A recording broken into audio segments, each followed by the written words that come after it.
Bom dia a todos e a todas os presentes. Vamos iniciar os nossos trabalhos. Peço a todos que tomem assento em seus lugares.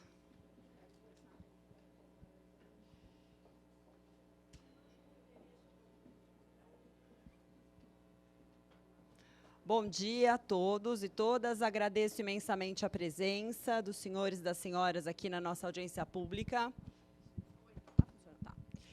E, antes de mais nada, eu queria fazer alguns agradecimentos importantíssimos, porque sem essas pessoas e essas associações a quem eu vou agradecer, a nossa audiência não aconteceria.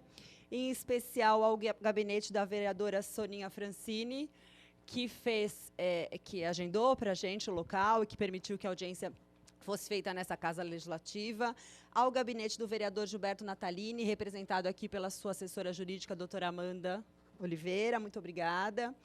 Cumprimento ainda a Associação Brasileira dos Psicólogos Judiciais, o Núcleo de Aprimoramento Prático de Direito de Família e Sucessões, Observatório da Guarda Compartilhada, o Instituto Brasileiro de Direito de Família e Sucessões, o Instituto dos Advogados de São Paulo, a Associação dos Advogados de São Paulo, a OAB nas comissões de Direito de Família e Sucessões e de Direitos Humanos, a Associação Brasileira da Criança Feliz, a ANIPA, a Fordere e Mulheres com Direito, Coletivo Mulheres com Direito, são todos os apoiadores que permitiram que essa audiência acontecesse hoje. A ideia da audiência, vou ser breve, prometo, é que a gente faça uma discussão absolutamente técnica sobre a questão ligada à alienação parental. Quando a gente fala em discussão técnica, a gente trouxe e fez a formatação da audiência dentro dessa perspectiva, com 4 frentes de atuação, a primeira delas de advogados, a segunda de promotores, a terceira de psicólogos que atuam no judiciário e a quarta de coletivos feministas que atuam também na defesa da causa ligada às questões de guarda e convivência parental. A primeira coisa que eu queria dizer para os senhores e para as senhoras é que todos aqui estamos necessariamente do mesmo lado. Nós estamos do lado da defesa de crianças que são seres humanos em desenvolvimento. E partindo necessariamente dessa premissa, não tem ninguém aqui contra ninguém. Nós estamos defendendo posições de maneira absolutamente respeitosa, absolutamente democrática, e sabemos que, no ambiente maniqueísta que estamos vivendo hoje, isso fica cada vez mais difícil. Por essa razão, a organização da audiência fez um regulamento que será seguido à risca durante a realização do ato. Neste regulamento, nós definimos tempo de fala para cada um dos palestrantes que se posicionarão a favor ou contra a revogação da lei de alienação parental e que, dentro desse tempo, poderão utilizar o PowerPoint para apresentação sem veiculação de imagens ou de sons de crianças. A imagem das crianças é absolutamente protegida pela nossa Constituição e nós, como operadores dentro de uma casa legislativa, não podemos deixar que seja de forma leviana feita a utilização dessas imagens. Outro compromisso assumido: utilização de dados estatísticos deve ser feita com a devida citação de fonte. Então, por gentileza, quem trouxe dados com o número de determinada pesquisa, cite a fonte de onde, de fato, esses dados foram retirados. As falas serão divididas em 2 painéis, como eu disse antes, com 10 minutos, prorrogáveis por mais 5, e depois dessas falas dos nossos panelistas, a gente vai ter abertura de palavra para o público. Será feita da seguinte forma: nós temos ali naquela mesa, antes disso, o regulamento está fixado ali e está espalhado na sala em alguns pontos, aqui, no fundo, ali, e aqui na mesa a gente tem um para quem quiser ter acesso.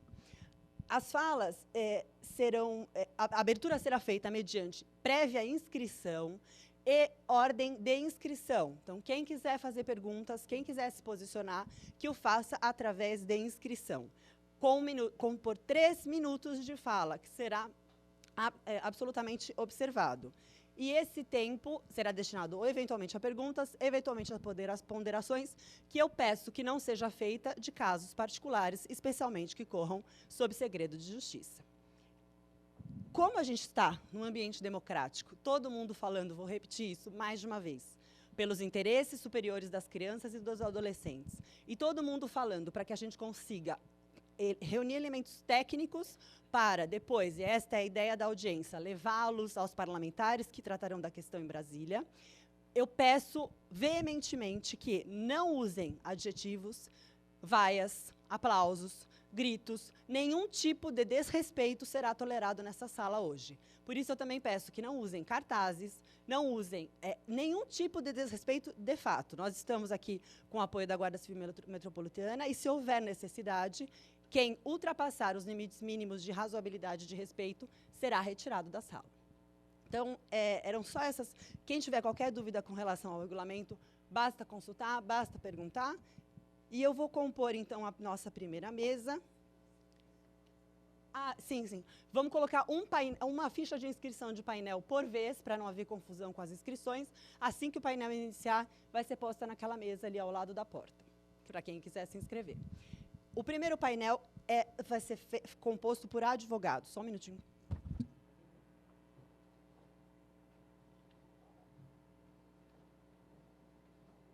Chamo, então, para compor a mesa, por gentileza, o doutor Murilo de Andrade, que será mediador juntamente comigo. As doutoras Elizabeth Regina Alonso.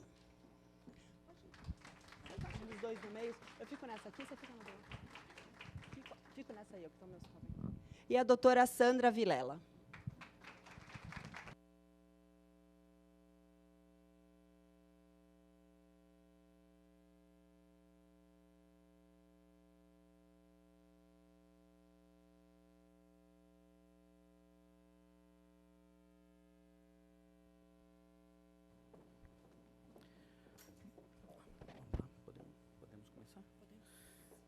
Primeiramente, bom dia a todos. Vamos dar início aos nossos trabalhos. Reitero as palavras da doutora Silvia, o agradecimento aí a todos, que a gente possa discutir sobre essas questões da alienação parental, de tamanha importância para as nossas crianças. Então, a primeira componente da mesa, a doutora Elizabeth Regina Alonso. Ela é advogada com atuação na capital de São Paulo desde 1996, especialista em direito de família e direito imobiliário. Atuou como conciliadora em juizados de pequenas causas, quando na sua implementação em 1999 a 2004. Atuou pelo convênio PGE-OAB São Paulo de 1999 a 2013. Atuante, é consultora jurídica em projetos legislativos na defesa da criança e do adolescente e é uma das precursoras de denúncias da inconstitucionalidade da Lei da Alienação Parental em 2016, junto ao Congresso Nacional e demais órgãos institucionais atinentes à matéria. Doutora. Muito obrigada. Isso, muito obrigada. Bom dia a todos. Quero agradecer a oportunidade da OAB São Paulo e os demais colaboradores desse debate, né? Agradecer pessoalmente a doutora Fabiana pelo convite.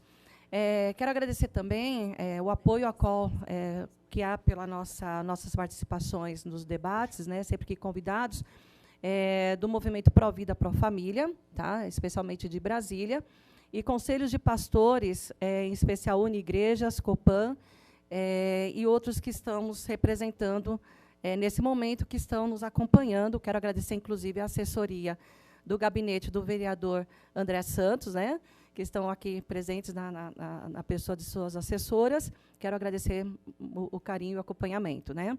Bom, vamos lá.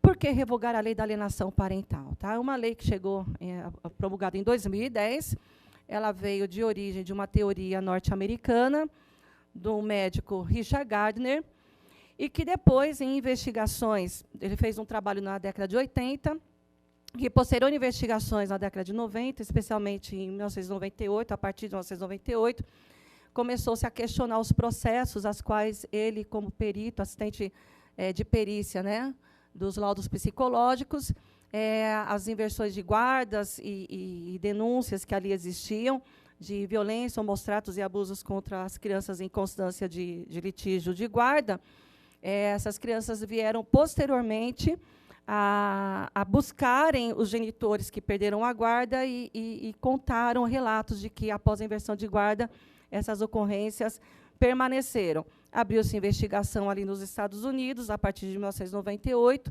quando descobriu-se que haviam por detrás desses laudos aí um mecanismo de descrédito e de uma certa manipulação de depoimentos e provas que levaram as crianças à guarda dos seus próprios abusadores. E uma investigação do FBI começou a se instaurar, até que, em 2003, Richard Gardner se suicidou, tá? De uma maneira misteriosa, o que foi refletido depois nas mídias da época, uma vez que ele era uma pessoa de notoriedade pelo trabalho que ele desenvolveu. Foi dito que ele sofria de um determinado distúrbio psicológico ou psiquiátrico, que levou ao suicídio, porém, é suspeito, né, há notícias nos Estados Unidos, né, grupos que falam que o suicídio vem em decorrência da conclusão ou do avanço das investigações referente à pedofilia ligado a esse profissional. Só que acontece que a militância e a teoria ela se propagou pelos países afora, chegando ao Brasil, no Congresso Nacional em 2008, tramitação foi ali feita, em 2010 ela foi promulgada, estamos há 9 anos com essa lei. Para mim poder dizer que essa lei ela é inconstitucional ou ilegal, eu preciso de um parâmetro de legalidade para que, a partir dela, eu consiga confrontar essa questão, né?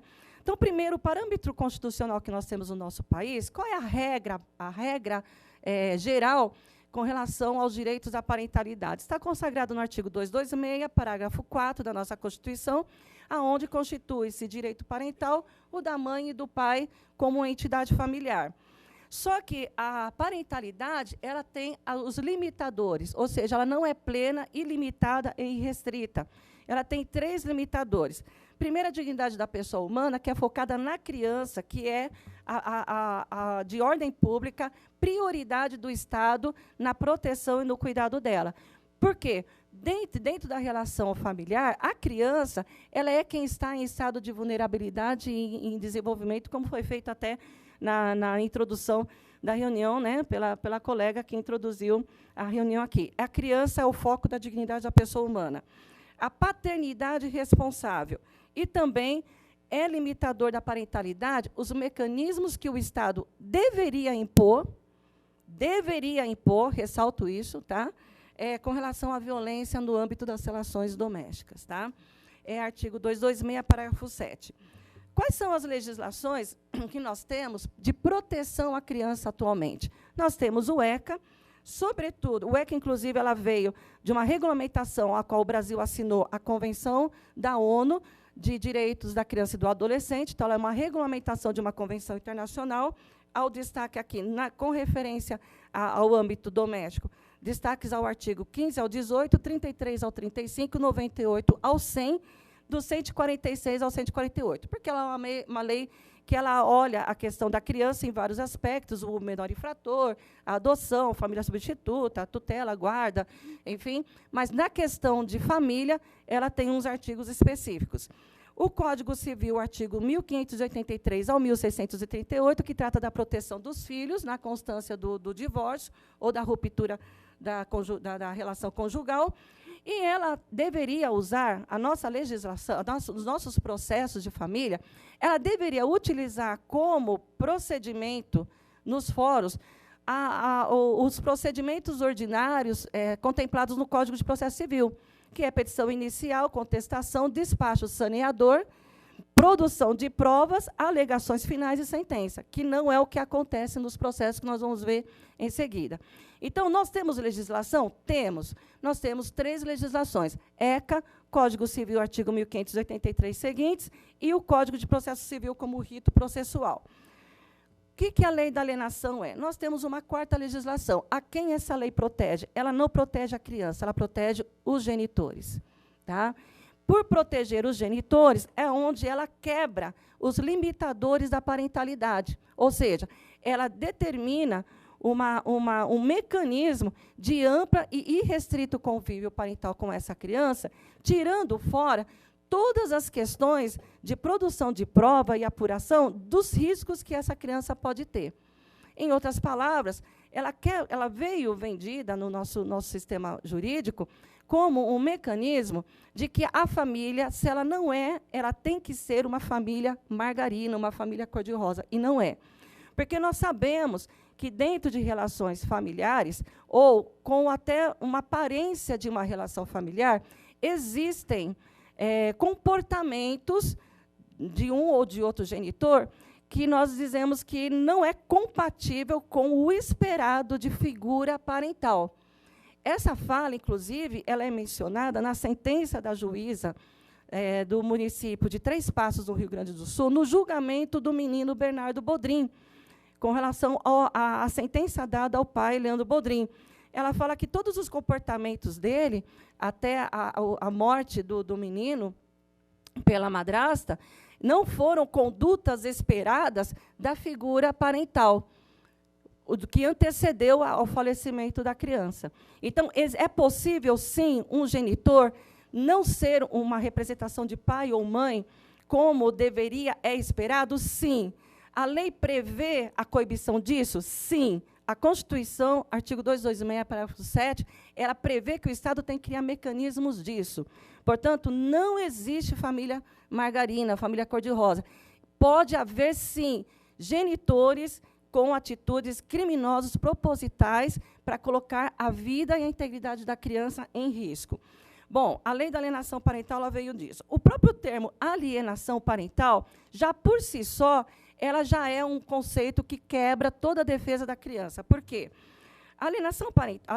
O termo alienação, até 2010, antes da entrada dessa lei, ela era conhecida no direito como alienação fiduciária, um termo técnico usado no direito, que ela é um modelo de garantia de propriedade. Vamos ver bem os termos, hein?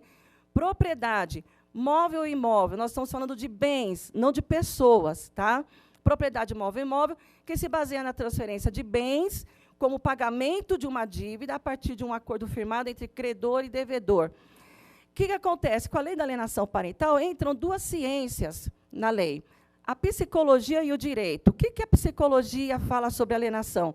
Ciências sociais é um conceito que designa indivíduos que são alheios a si próprios ou a outrem, tornando-se escravos de atividades ou instituições humanas devido a questões econômicas, sociais ou ideológicas. Guardem essa palavra, ideológica. Diminuição da capacidade dos indivíduos em pensar e em agir por si próprio. Falta de consciência por parte do ser humano de que ele possui um grau de responsabilidade na formação do mundo ao seu redor e vice-versa.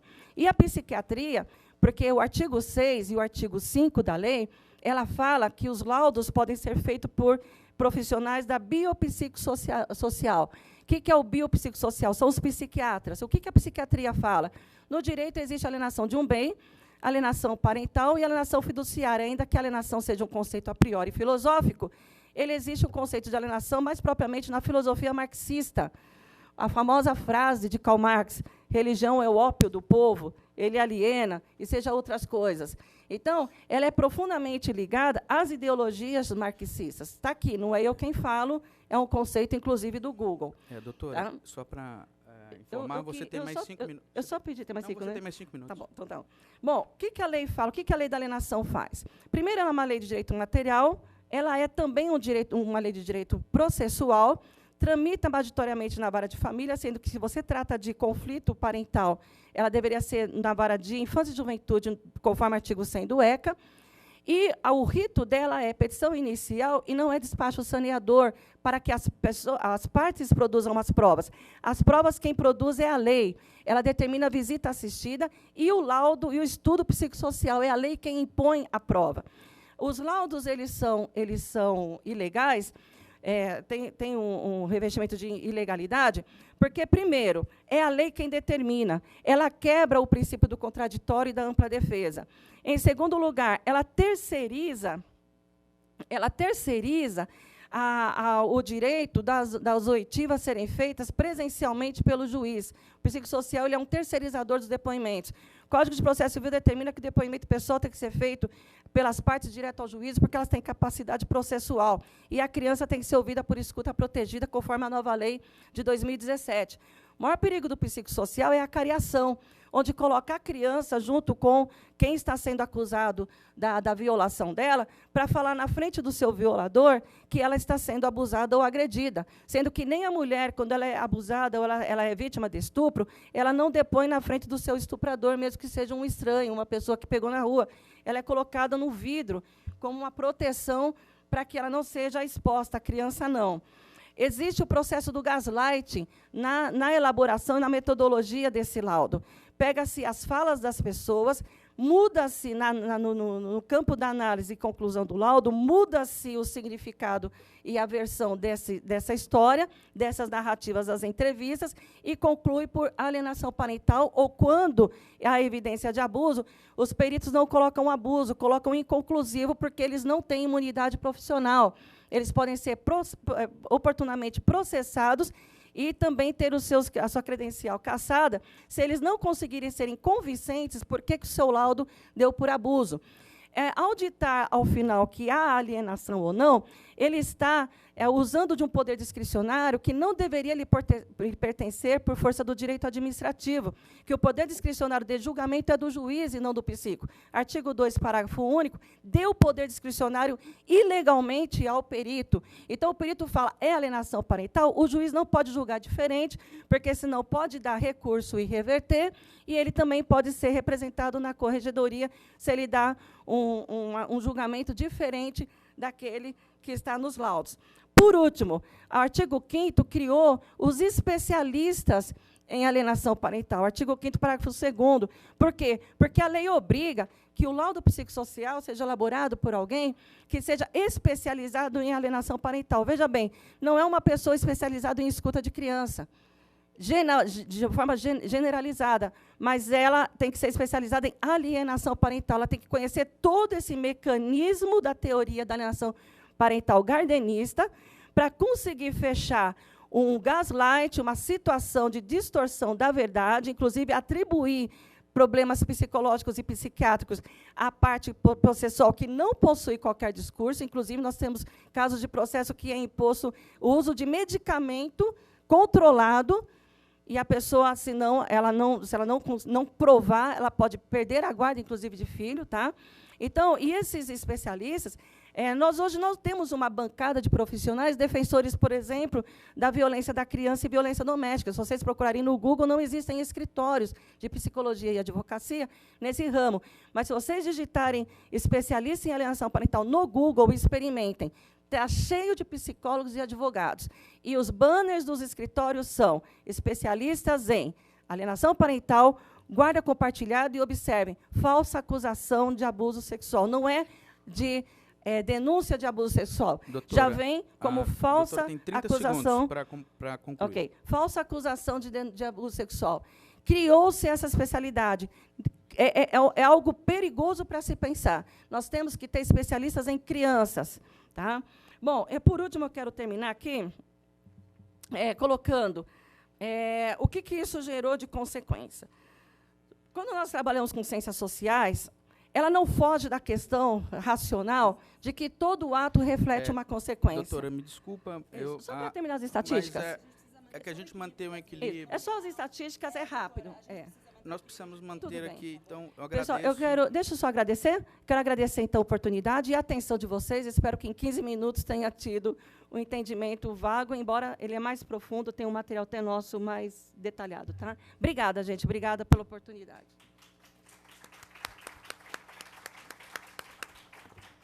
Agradecemos, doutora, imensamente. Peço até desculpas pelo encerramento, é que para que a gente possa manter o equilíbrio entre as falas, é importante que o tempo seja utilizado de maneira equânime pelas duas. Muito obrigada mais uma vez. Imagina, reitero nós que o agradecimento.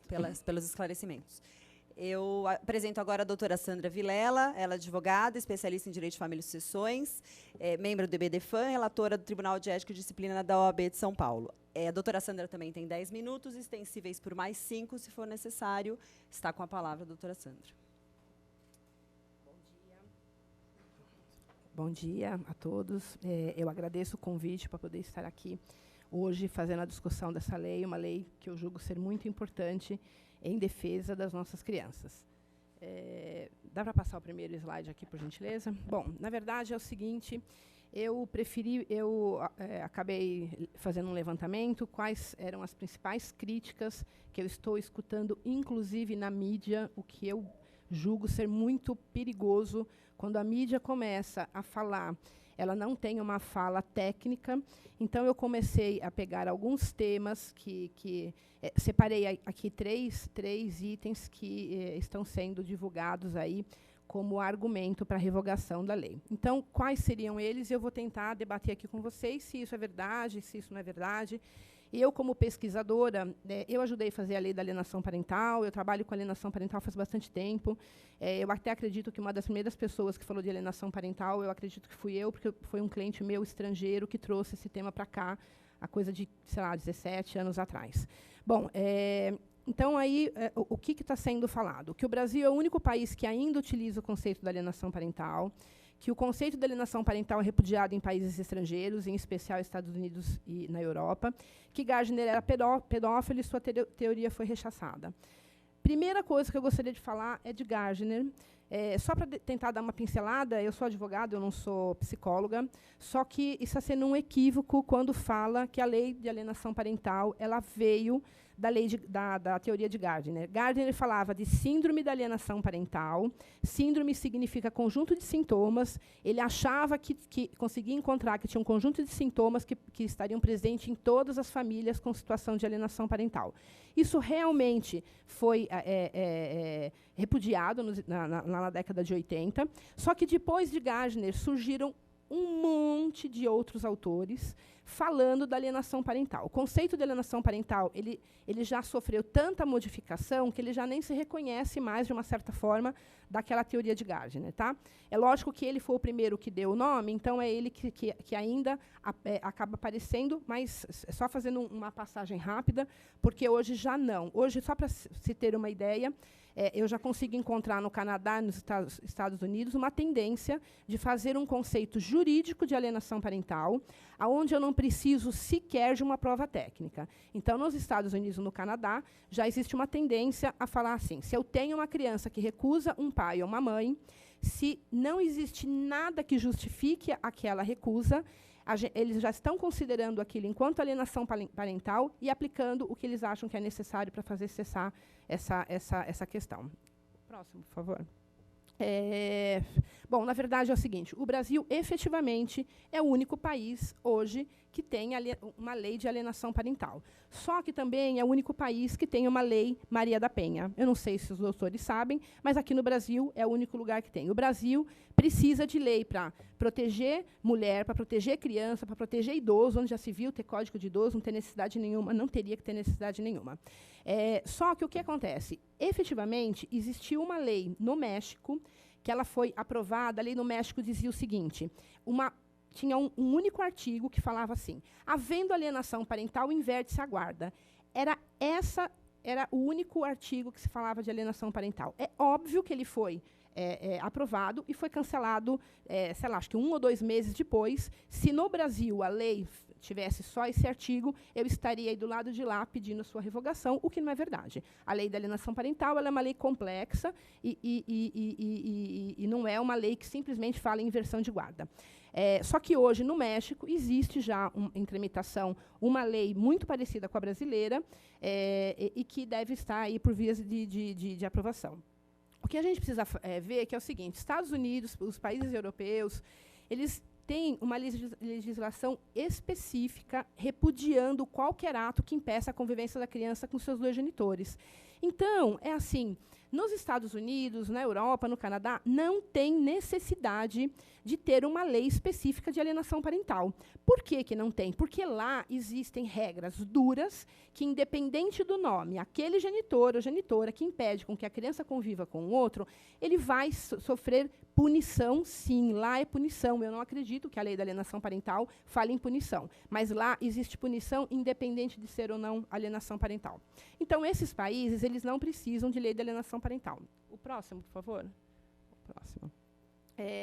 Então, eu fiz uns recortes aqui de algumas leis específicas para mostrar que não tem necessidade. Então, por exemplo, no estado de Minnesota, é falado o seguinte: a prova de uma negação injustificada ou interferência de tempo de parentalidade devidamente estabelecido pode constituir desacato ao tribunal e pode ser causa suficiente para a reversão de custódia. Então, tendo uma legislação nesse sentido, eu não preciso de uma lei de alienação parental. Então, não dá para falar, olha, os Estados Unidos não tem lei de alienação parental, logo a lei brasileira não presta. Isso não faz o mínimo de sentido. O próximo. O que tem uma coisa que no Brasil nunca se utilizou e que é utilizado em grande escala em qualquer legislação, que é a cláusula do genitor amistoso. O que seria isso? É que é considerado o genitor amistoso aquele genitor que é mais generoso em permitir a relação da criança com outro genitor. Esse genitor ele tem preferência para ter a guarda unilateral e ele tem preferência pela residência principal quando estamos diante de uma guarda compartilhada. Essa cláusula, no Brasil, nunca foi aplicada. No artigo 7º da Lei da Alienação Parental, ela foi inserida. Essa foi uma indicação minha, foi uma sugestão minha. Só que, mesmo com o artigo 7º, esse artigo ainda não é bem utilizado no Brasil. Tá? Então, assim, com esse tipo de cláusula sendo utilizada, se não expresso na lei, mas muito bem aceito pela doutrina, em qualquer legislação, eu também não preciso de uma lei de alienação parental. Quando nós estava tramitando essa lei, nós falávamos que esse artigo era o principal, porque, a partir do momento que esse artigo fosse aplicado, a gente tinha um equilíbrio ali, porque eu entendo que acaba acontecendo a alienação parental, porque a criança ela é colocada como objeto e não como sujeito de direito. Porque, quando ela é colocada como sujeito de direito, o direito dela, que é primordial, é a convivência equilibrada com os dois genitores. Então, a gente tem que buscar isso a todo custo. O próximo, por favor. Então, aqui eu trouxe, por exemplo, o Código Civil Português, ele traz essa adoção dessa norma do genitor amistoso, está expresso no Código Civil, inclusive, eles falam que eles não precisam de uma lei de alienação parental em Portugal, porque existe esse artigo no Código Civil, e existe um no Código Penal. Você pode passar o próximo, por favor? Porque no Código Penal, em Portugal, eles falam o seguinte: existe lá no Código Penal, o artigo 249, que fala sobre subtração de menor, que fala o seguinte: de um modo repetitivo, que considera-se a subtração de menor, quando de um modo repetitivo e injustificado, não cumprir o regime estabelecido para a convivência do menor na regulamentação do exercício de responsabilidade parental, ou recusar, atrasar ou dificultar significativamente a sua entrega ou acolhimento, a pessoa que faz isso é punido com pena de prisão até 2 anos e com multa de 240 dias. Então, olha só, se a pessoa em Portugal cometeu o que nós chamamos de ato de alienação parental, ela vai ser presa.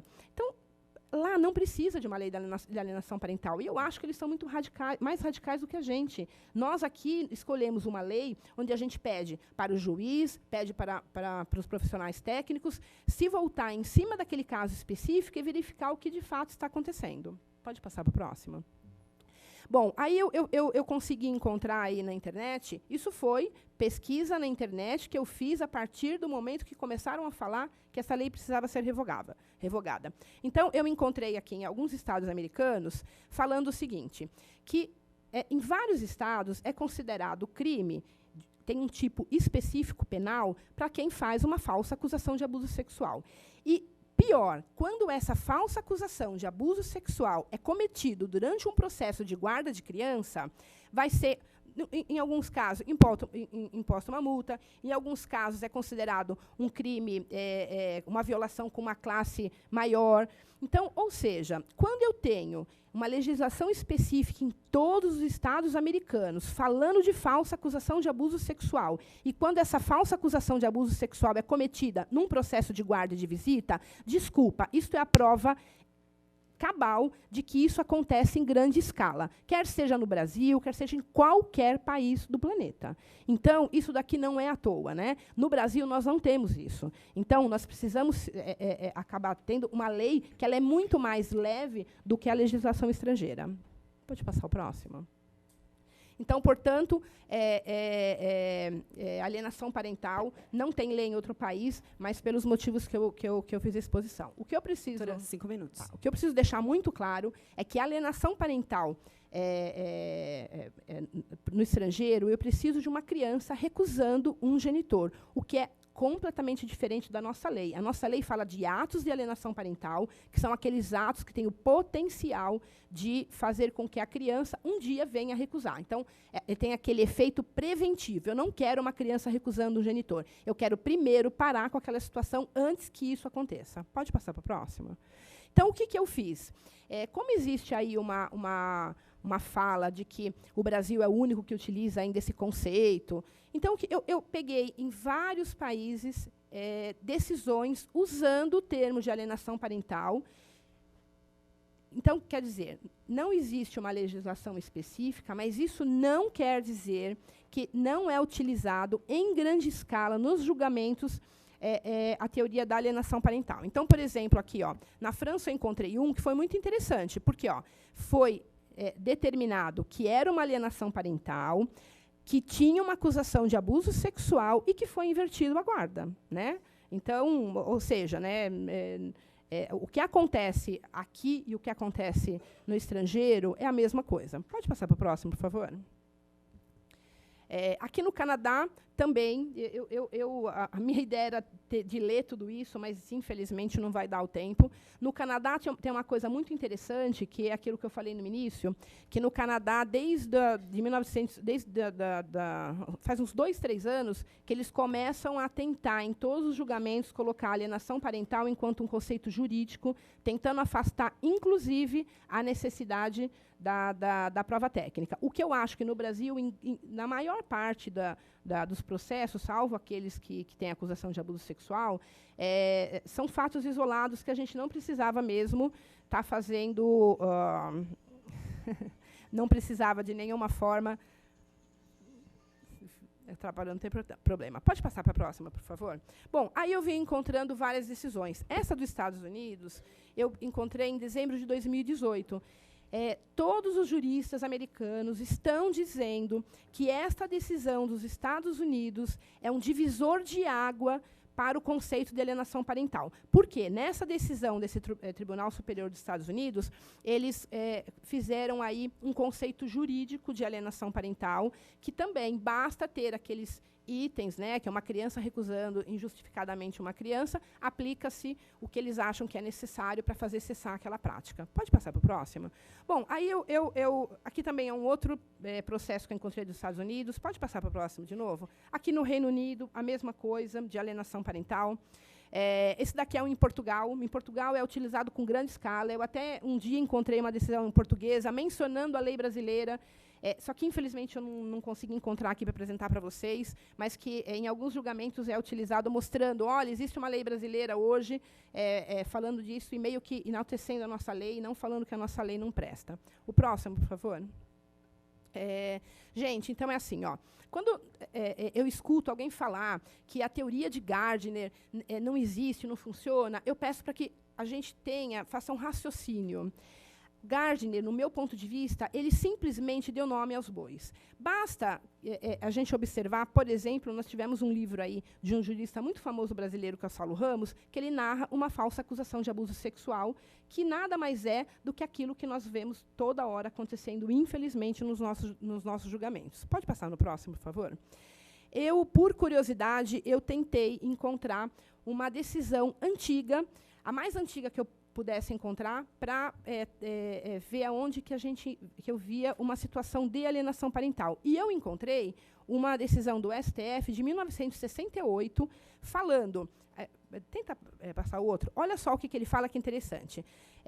Alega que o réu não está cumprindo com seus deveres paternos. O réu está incutindo nas filhas menores sentimento de aversão à sua mãe e aos parentes dela. O réu não está permitindo que a mãe veja suas filhas, deixando assim de seguir o que for determinado no acordo constante no desquite amigável. Desculpa, isso daqui é uma decisão de 68. Ninguém falava de alienação parental. Então, eu não preciso... Gardner, para poder estar dizendo que existe uma alienação parental. Só passa no próximo. Eu encontrei uma outra decisão, o próximo. Eu encontrei uma outra decisão que é muito interessante, que simplesmente deram uma guarda, tiraram uma guarda de um pai, deram a guarda para o colégio interno, para que o colégio interno fizesse a aproximação da criança com a mãe. Então, isso é a prova de que eu não preciso de Gardner para falar que existe uma alienação parental. Tá bom? Eu agradeço. Deu certinho o horário. Obrigada, doutora Sânia. Que não apaga a luz, mas... quase apaga. Quase apaga. Obrigada, doutora Sandra. Eu vou pegar as inscrições para que a gente possa controlar, então, as falas.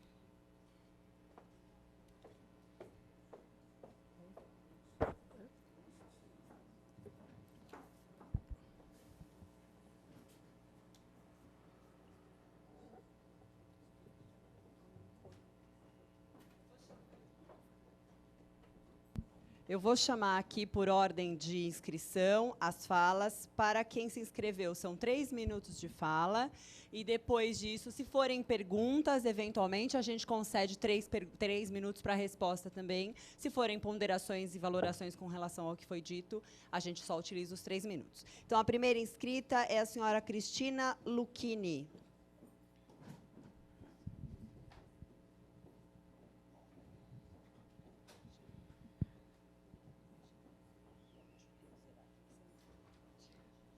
Bom dia a todos. Eu tenho umas ponderações aqui para fazer. Gostaria de saber a opinião das doutoras a respeito. Eu gostaria de abordar um tema que não ouvi vocês falarem bastante. A doutora Sandra até colocou da importância da criança colocada como sujeito de direito, né? Então, a gente vê que na Constituição falam bastante que a criança tem que estar salva de toda forma de negligência. A gente também tem na Convenção da ONU que as crianças também têm que ser protegidas de toda forma de violência, ofensas, abusos e negligência. No ECA também diz que nenhuma criança ou adolescente será objeto de qualquer forma de negligência. Recentemente, nós tivemos uma nota do NUDEM, dizendo, o NUDEM é o Núcleo Especializado de Promoção e Defesa dos Direitos da Mulher, emitiu essa nota dizendo que, para realizar uma denúncia, basta que se desconfie da situação de violência, não havendo necessidade de comprová-la. E também uma nota do CONANDA, que é o Conselho Nacional de Direitos da Criança e Adolescente, que diz que a lei não é oportuna e sequer adequada, pois há dispositivos que ensejam violações graves aos direitos das crianças e adolescentes. Então, eu gostaria de saber, como advogada, quando um genitor nos procura com uma suspeita de abuso, um relato ou um desenho ou algum tipo de manifestação da criança, como esse genitor leva isso ao judiciário sem ele ser taxado como alienador ou sem isso ser invertido para que ele sofra consequências dessa lei, até mesmo de guarda dessa criança, e, ao mesmo tempo, sem ele ter uma pena de negligência, sem ser considerado negligente. Então, essa é a minha pergunta para as doutoras. Pode ser para as duas? Para a doutora Sandra, então, por favor. Sandra, 3 minutos, por favor.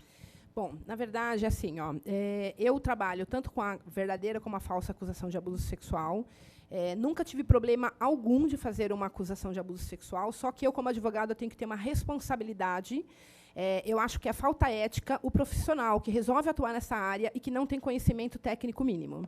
Então, eu, como profissional, eu tenho que ter conhecimento. Quando eu faço acusação de abuso sexual, eu nunca vi nenhuma mãe perder uma guarda porque ela fez uma acusação de abuso sexual. Agora, quando ela faz uma acusação de abuso sexual infundada, e essa acusação, depois de provas técnicas, eu tenho um processo que teve 7 perícias, e a mãe continuou fazendo acusação de abuso sexual, ela vai perder a guarda, não porque ela fez acusação de abuso sexual. Ela vai perder a guarda que uma pessoa que fica insistentemente falando de um abuso sexual inexistente, ela está fazendo mal para a criança, né? Então, assim, o profissional precisa ter a responsabilidade de fazer uma coisa. Eu tenho um caso no meu escritório, até para ver a responsabilidade. A pessoa chegou no meu escritório, a criança estava sendo abusada, muito provavelmente ela na casa do pai, e se eu fosse responsável de simplesmente ir lá e fazer a acusação do pai, eu tinha destruído uma família. Porque Sandra, depois de uma só acusação... observação de que a gente não faça menção a casos específicos, tá? Por favor. Eu ia falar só que... Por favor. Bom, enfim. Mas, na verdade, a pessoa tem que ter a consciência do que ela vai fazer. Antes de pegar um caso verdadeiro ou falso processo de acusação de abuso sexual, eu passo para uma psicóloga especialista, ela vai fazer uma avaliação, porque eu não vou pegar um caso de pedófilo e também tenho que fazer uma acusação de abuso sexual bem feita. Bem feita significa não simplesmente o profissional que recebe aquilo, ele não pode, ele tem que estar de fora. Eu não sou parte, eu sou advogada, eu tenho que ser técnica. E eu tenho que conseguir descobrir aonde que estão, inclusive a pessoa não tem ela tem que fazer uma acusação de abuso sexual que é verdadeira e que é certa. Então, nunca vi acontecer de a pessoa ser acusada. Todos os casos que eu tenho que tem inversão de guarda, a inversão de guarda não é pela acusação do abuso sexual, a inversão de guarda é simplesmente porque a pessoa acabou se demonstrando, além da acusação de abuso sexual, que ela não tinha condições de ter aquela guarda.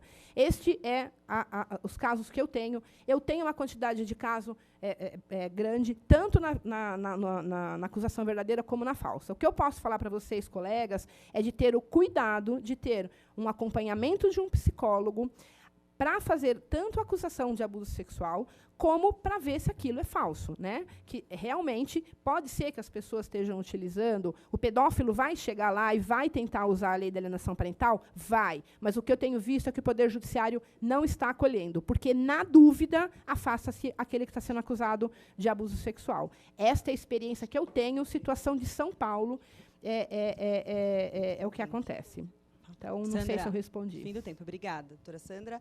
Segundo inscrito é o senhor Alisson Martínez, por favor. Senhora, perdão. Alisson, a gente tem 3 minutos. E só para a gente manter o equilíbrio de falas, eu vou pedir... Não, vou... Claro, deixa aqui. Só para a gente ter equilíbrio, se for eventualmente uma pergunta, vou pedir para que seja para a doutora Patrícia, que daí a gente consegue... Elizabeth, desculpa, para a doutora Elizabeth, para a gente poder fazer só uma coisinha, tá só uma dúvida só que eu tenho. Eu li as regras, mas não ficou claro se tem o direito depois ao rebate da resposta para as duas partes ou é só para a pessoa direcionada? Não, a gente tem 20, direcionada. A gente tem 20 okay. minutos só para a pessoa, tá bom? Obrigada. Eu vou zerar e vou colocar aqui. Bom, eu represento Mais Que Vencedores Uruguai. E eu estou aqui por causa da lei de vocês, porque em meu país parece que esta lei funciona muito bem, e vocês omitiram falar das crianças que esta lei tem colocado aprisionadas como abusadores, e, sobretudo, vocês omitiram falar que tem crianças mortas. Nós, por causa disto, falamos com o presidente do Comitê do Direito das Crianças das Nações Unidas para perguntar o que ele opinava sobre esta lei que vocês têm aqui. E fala que a criança é sujeito de direito, que os pais são sujeitos de responsabilidade e o Estado tem o dever de vigiar que tudo aconteça corretamente. O que não tem acontecido, porque nós estamos vendo mortes, estamos vendo pais matando filhos, mães matando filhos. Então, não podem chegar ao país vizinho e dizer essa lei funciona se vocês não colocam o que realmente está acontecendo.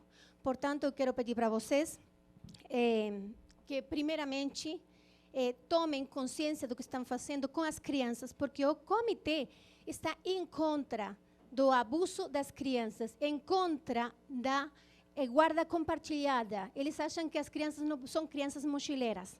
As crianças têm